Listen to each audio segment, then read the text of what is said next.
"Watch out," Jesus warned them. "Beware of the yeast of the Pharisees and Sadducees." At this, they began to argue with each other because they hadn't brought any bread.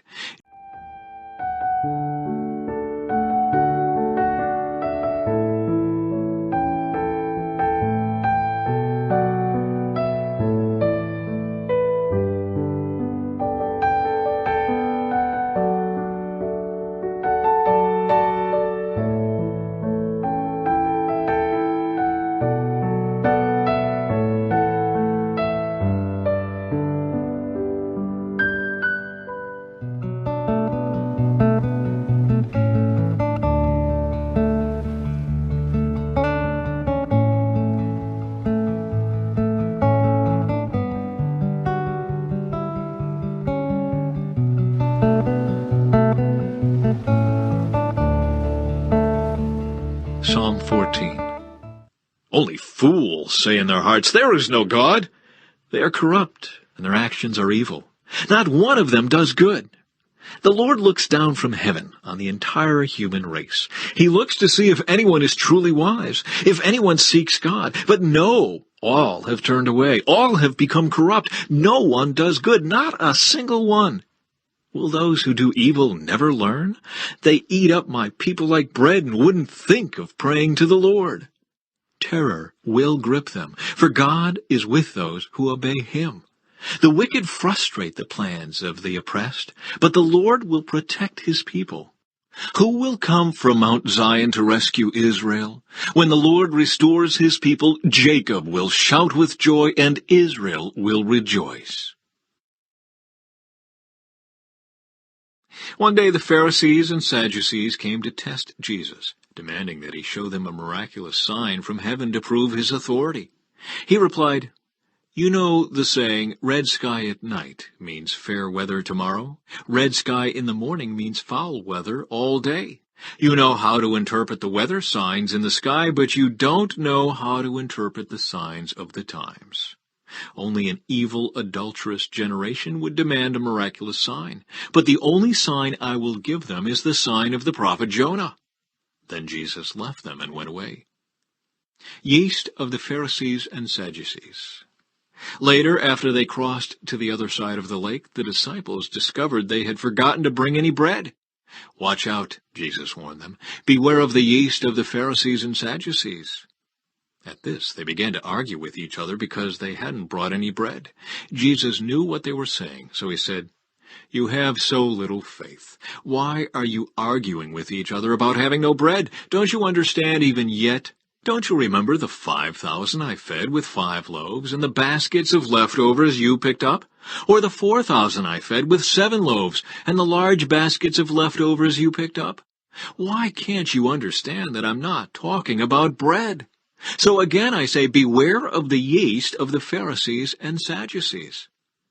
Then, at last, they understood that He wasn't speaking about the yeast in bread, but about the deceptive teaching of the Pharisees and Sadducees. Peter's declaration about Jesus. When Jesus came to the region of Caesarea Philippi, He asked His disciples, "Who do people say that the Son of Man is?" "Well," they replied, "some say John the Baptist, some say Elijah, and others say Jeremiah or one of the other prophets." Then He asked them, "But who do you say I am?" Simon Peter answered, "You are the Messiah, the Son of the living God." Jesus replied, "You are blessed, Simon, son of John, because my Father in heaven has revealed this to you. You did not learn this from any human being. Now I say to you that you are Peter, which means rock. And upon this rock I will build my church, and all the powers of hell will not conquer it. And I will give you the keys of the kingdom of heaven. Whatever you forbid on earth will be forbidden in heaven, and whatever you permit on earth will be permitted in heaven."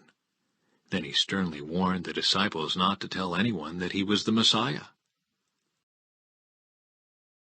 Chapter 45. Joseph reveals his identity. Joseph could stand it no longer. There were many people in the room, and he said to his attendants, "Out, all of you!" So he was alone with his brothers when he told them who he was.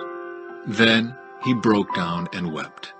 He wept so loudly the Egyptians could hear him, and word of it quickly carried to Pharaoh's palace. "I am Joseph," he said to his brothers. "Is my father still alive?" But his brothers were speechless. They were stunned to realize that Joseph was standing there in front of them.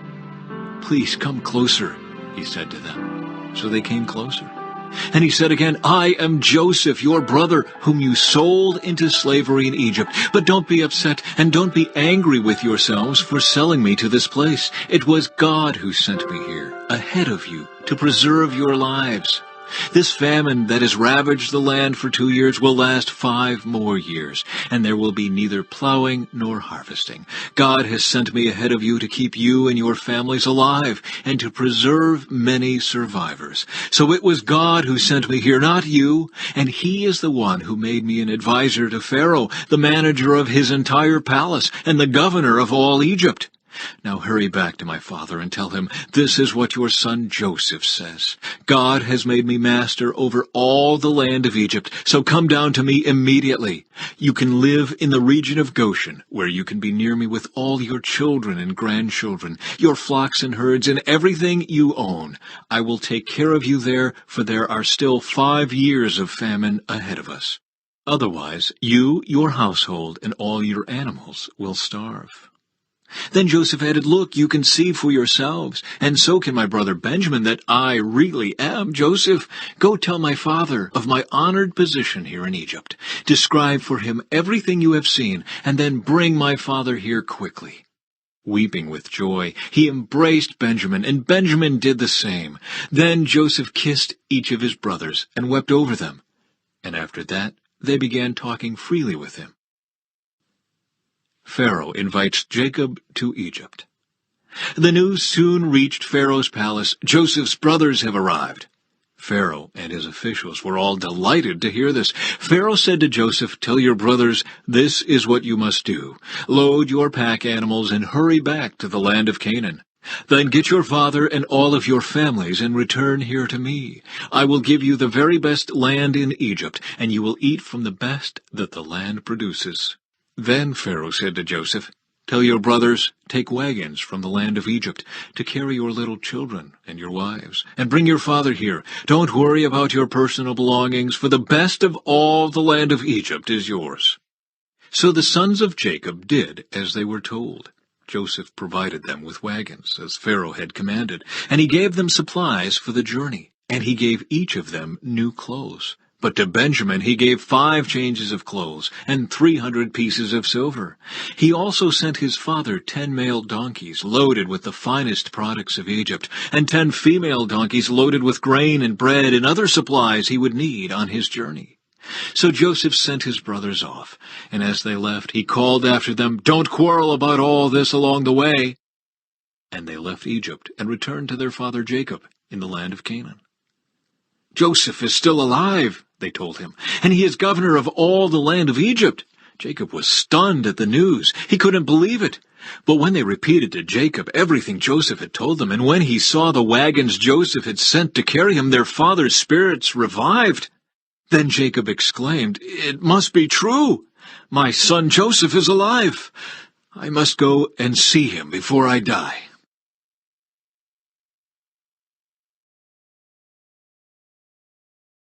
Chapter 46. Jacob's Journey to Egypt. So Jacob set out for Egypt with all his possessions. And when he came to Beersheba, he offered sacrifices to the God of his father Isaac. During the night, God spoke to him in a vision. 'Jacob, Jacob,' he called. 'Here I am,' Jacob replied. 'I am God, the God of your father,' the voice said. 'Do not be afraid to go down to Egypt, for there I will make your family into a great nation. I will go with you down to Egypt, and I will bring you back again. But you will die in Egypt with Joseph attending to you.' So Jacob left Beersheba, and his sons took him to Egypt. They carried him and their little ones and their wives in the wagons Pharaoh had provided for them. They also took all their livestock and all the personal belongings they had acquired in the land of Canaan. So Jacob and his entire family went to Egypt, sons and grandsons, daughters and granddaughters, all his descendants. These are the names of the descendants of Israel, the sons of Jacob, who went to Egypt. Reuben was Jacob's oldest son. The sons of Reuben were Hanok, Palu, Hezron, and Carmi. The sons of Simeon were Jemuel, Jamin, Ohad, Jachin, Zohar, and Shaul. Shaul's mother was a Canaanite woman. The sons of Levi were Gershon, Kohath, and Merari. The sons of Judah were Onan, Shelah, Perez, and Zerah, though and Onan had died in the land of Canaan. The sons of Perez were Hezron and Hamul. The sons of Issachar were Tola, Puah, Jashub, and Shimron. The sons of Zebulun were Sered, Elon, and Jaleel. These were the sons of Leah and Jacob who were born in Padan Aram, in addition to their daughter Dinah. The number of Jacob's descendants, male and female, through Leah, was 33. The sons of Gad were Zephon, Haggai, Shunai, Esbon, Eri, Eradai, and Arli. The sons of Asher were Imnah, Ishva, Ishvi, and Beriah. Their sister was Sirah. Beriah's sons were Heber and Malkiel. These were the sons of Zilpah, the servant given to Leah by her father Laban. The number of Jacob's descendants through Zilpah was 16. The sons of Jacob's wife Rachel were Joseph and Benjamin. Joseph's sons, born in the land of Egypt, were Manasseh and Ephraim. Their mother was Asenath, daughter of Potipharah, the priest of On. Benjamin's sons were Bela, Becher, Ashbel, Gera, Naaman, Ehi, Rosh, Muppim, Huppim, and Ard. These were the sons of Rachel and Jacob. The number of Jacob's descendants through Rachel was 14. The son of Dan was Husham. The sons of Naphtali were Jazeel, Guni, Jezer, and Shillem. These were the sons of Bilhah, the servant given to Rachel by her father Laban. The number of Jacob's descendants through Bilhah was 7. The total number of Jacob's direct descendants who went with him to Egypt, not counting his sons' wives, was 66. In addition, Joseph had 2 sons who were born in Egypt. So altogether, there were 70 members of Jacob's family in the land of Egypt. Jacob's family arrives in Goshen. As they neared their destination, Jacob sent Judah ahead to meet Joseph and get directions to the region of Goshen. And when they finally arrived there, Joseph prepared his chariot and traveled to Goshen to meet his father Jacob. When Joseph arrived, he embraced his father and wept, holding him for a long time. Finally, Jacob said to Joseph, "Now I am ready to die, since I have seen your face again, and know you are still alive." And Joseph said to his brothers and to his father's entire family, "I will go to Pharaoh and tell him, 'My brothers and my father's entire family have come to me from the land of Canaan. These men are shepherds, and they raise livestock. They have brought with them their flocks and herds and everything they own.'" Then he said, "When Pharaoh calls for you and asks you about your occupation, you must tell him, 'We, your servants, have raised livestock all our lives, as our ancestors have always done.' When you tell him this, he will let you live here in the region of Goshen, for the Egyptians despise shepherds."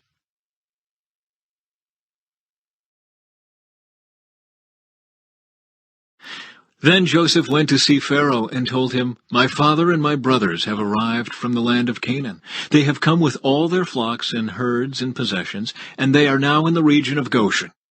Joseph took 5 of his brothers with him and presented them to Pharaoh. And Pharaoh asked the brothers, "What is your occupation?"